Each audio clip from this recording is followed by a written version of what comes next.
தொட்டனை தூரும் மணற்கேணி மாந்தர்க்கு கற்றனை தூரும் அறிவு கண்ணுடையார் என்பார் கற்றோர் முகத்திரண்டு புண்ணுடையார் கல்லாதவர். கேடில் விழிச்செல்வம் கல்வி ஒருவர்க்கு மாடல்ல மற்றையவை.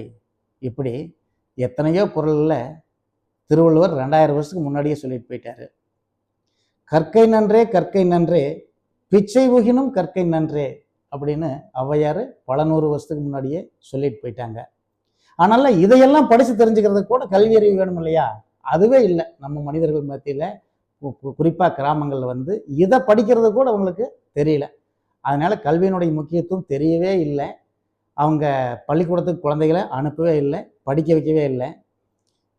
இன்னும் சொல்ல போனால் திண்ண பள்ளிக்கூடம் வாத்தியாருக்கு சம்பளம் கொடுத்து படிச்சுக்கிற மாதிரிலாம் இருந்தது. அப்போ அவங்க கல்வி ஒரு ஆடம்பர பொருளாக தான் பார்த்தாங்க. உணவு தான் அத்தியாவசியம், உணவுக்கு தேவையானது உழைப்பு. அப்போ உழைப்பு தான் அவசியம், கல்விங்கிறது ஒரு ஆடம்பர பொருள். நம்மளுக்கெல்லாம் அது தேவையில்லை அப்படிங்கிற மாதிரி மனநிலையில் தான் இருந்தாங்க. அப்போ அந்த பொருள் தேவையில்லாதது அப்படிங்கிற போது அதன் பேரில் ஒரு மரியாதைக்கு பேரில் ஒரு கேலியான எண்ணம் தான் இருந்தது.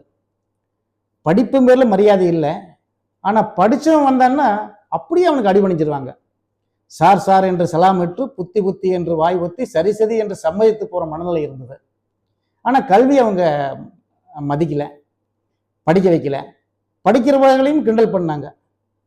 துறை படித்து கலெக்டராக போகிறாரு, மகாராணியமாக படித்து பெருசாக வரப்போகிறாங்க, இனத்துக்கு 2 ஆட்டுக்குட்டியும் மேய்க்க சொல்லி ஒரு கட்டி கொடுத்தா தீர்ந்து போச்சு, இப்படிங்கிற மனநிலை தான் இருந்துக்கிட்டு இருந்தது. எங்கள் பக்கத்தூரில் ஒருத்தர் 2 பசங்க 2 பேர்த்தையுமே ஸ்கூலுக்கு அனுப்பலை. இந்த ஜென்ரேஷன் தான், கொஞ்சம் முன்னாடி. அவர் சாமி ஆடுவார், கணக்கு சொல்வார். வெளியூர்லேருந்து வந்தாலும் அவர்கிட்ட அவர் ஒரு பூசாரின்னு சொல்லி போட்டு அவர்கிட்ட கணக்கு கேட்பாங்க. அப்போ அவர் தனக்கு சில விஷயங்கள் தெரியும் அப்படின்னு அவர் தன்னைத்தானே நம்பினார். சாமி அருள் நம்மகிட்ட இருக்குன்னு நினச்சிட்டு இருந்தார். அவர்கிட்ட போய் ஏனுங்க 2 பசங்களையுமே படிக்க அனுப்பலை அப்படின்னு கேட்கும்போது, சாமி நம்மளோட கனவுல சொல்லிச்சு, நீ பண்ணையத்தில் வச்சீன்னா பசங்களை நான் பள்ளிக்கூடத்தில் வைப்பேன், நீ பள்ளிக்கூடத்தில் வச்சீங்கன்னா பசங்களை நான் பண்ணையத்தில் வச்சிரும்னு சொல்லிச்சு, அதனால தான் சொல்லி அவர் கொண்டு பண்ணையத்தில் வச்சுட்டாரு. பண்ணையத்தில் இருக்குங்கிறது வயிற்றுச்சோத்துக்கு இருக்கிற மாதிரி, சாப்பாட்டை சாப்பிட்டுக்கிட்டு அவங்க ஆடு மாட்டை மேய்ச்சிக்கிட்டு இருக்கிறது, பெரும் பண்ணைக்காரர்கிட்ட போய் இருக்கிறது. இந்த மனநிலை தான் இருந்தது. இந்த காலத்தில் படிப்பு பேரில் மரியாதை இல்லாத மனநிலை. அதனால வேண்டி இப்போ படித்தவங்களை கேலி பேசுறதுங்கிறது கிராமத்தில் ஒரு நடைமுறையில் இருந்தது. அது அவங்களுக்கு ஒரு பொழுதுபோக்கு. சொல்லி சொல்லி சிரிப்பாங்க. தங்கனால முடியாததை அடுத்தவங்க செஞ்சாங்கன்னா அதை கேலி பண்ணிட்டு போயிடுறது. ஒரு பையன் ஆடு மேய்ச்சிக்கிட்டு இருக்கிறேன் காட்டில். அப்போ அந்த வழியாக கம்பராமாயணம் எழுதுகிற கம்பர் நடந்து போனாராம். இதெல்லாம் செய்வெளி செய்தி, சும்மா நாடோடி கதைகள் தானே. கம்பர் நடந்து போகிறாரு. போகும்போது அந்த பையன்கிட்ட, நான் அரண்மனைக்கு போகணும்ப்பா, வழி என்ன அப்படின்னு கேட்குறாரு. அதெல்லாம் கரெக்டு, முதல்ல நீங்கள் யார் அப்படிங்கிறேன். நான் தானப்பா கம்பராமாயணம் எழுதுன கம்பர் அப்படின்னு ஒரு பெருமையை சொல்கிறாரு. நீங்கள் எவ்வளோ பெரிய கம்பராக வேணாலும் இருக்கலாம், என்னோட கேள்விக்கு பதில் சொல்லுங்க அப்படிங்கிறேன். என்னப்பா அப்படின்னா, இது என்னங்க, அதாவது ஒரு நெல்நிலையாக ஒரு கோட்டு போட்டு இது என்ன, இன்னொன்று வட்டமாக சுழற்சியை போட்டு இது என்ன அப்படின்னு சொல்லி கேட்குறேன். எனக்கு தெரியலையப்பா அப்படிங்கிறார் அவர்.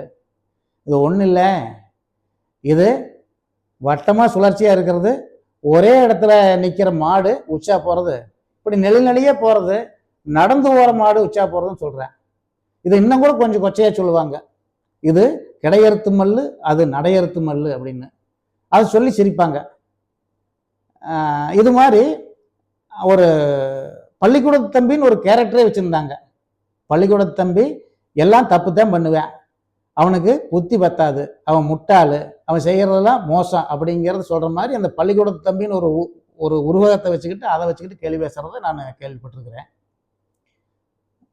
ஒரு ஊருக்கு கல்யாணமாகி பொண்ணு மாப்பிள்ளை வர்றாங்க. பொண்ணு ஊருக்கு மாப்பிள்ளை வர்றாரு.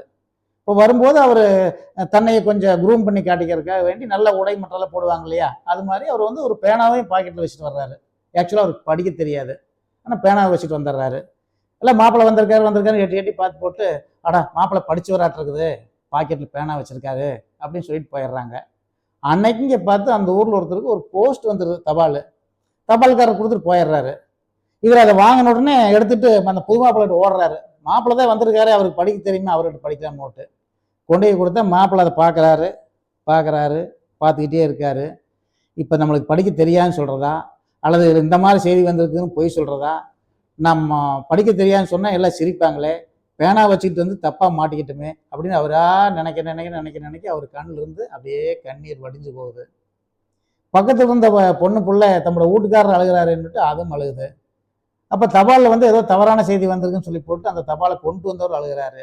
ஒருத்தரை பார்த்து ஒருத்தர் அந்த ஊரே ஓன்னு அழுதுகிட்டு இருக்குது. போஸ்ட்மேன் திரும்பி வர்றாரு. ஏன் எல்லாம் அழுகிறீங்கன்னா, இந்த மாதிரி ஒரு துக்க செய்தி வந்துருச்சே அப்படிங்கிறவர் அவர் வந்து வாங்கி பார்த்து போட்டு அதெல்லாம் ஒன்றும் இல்லைங்கிறாரு. இப்படித்தான் பள்ளிக்கூட தம்பி கதை இப்படித்தான் இருக்குன்னு சொல்லி கேலி பேசுவாங்க. இதை விட இன்னும் கூட ஒன்று சொல்லுவாங்க. ஒரு வீட்டில் ஒரு ஆட்டுக்குட்டி வந்து ஒரு பானையில் இருக்கிற தண்ணி குடிக்கிறதுக்காக தலையை உள்ள விட்டு குடிக்குது. அப்போ தலை உள்ள மாட்டிக்குது. தலை வெளியில் எடுக்க முடியல. என்னடா பண்ணுறது அப்படின்னு சொன்னோடனே உடனே பள்ளிக்கூட தம்பி கூப்பிடுங்க அப்படின்னு கூப்பிடுறாங்க. ஒரு 8ஆம் கிளாஸ் படிச்சு வந்த பையன் அந்த ஊர் இருக்கிறான். அவன் தான் இப்போ படிப்பு அறிவாளி அப்போதைக்கு. பள்ளிக்கூட தம்பி அவனை கூப்பிட்டு சொன்னோடனே அவன் வேகமாக வர்றேன். வந்து பார்த்த உடனே இது என்ன விஷயம், ஒரு கொடுவாள் எடுத்தாங்க அப்படின்னு போட்டு சதக்குன்னு ஆட்டுக்குட்டி வெட்டிடுறேன். பரவாயில்லையே, பிரச்சனை சால்வ் ஆச்சுன்னு நினைக்கிறாங்க. அடுத்த நிமிஷம் தலை அந்த குடத்துக்குள்ளேயே நின்று போயிடுது. இதுக்கு என்ன பண்ணுறது தம்பி அப்படிங்கிறாங்க.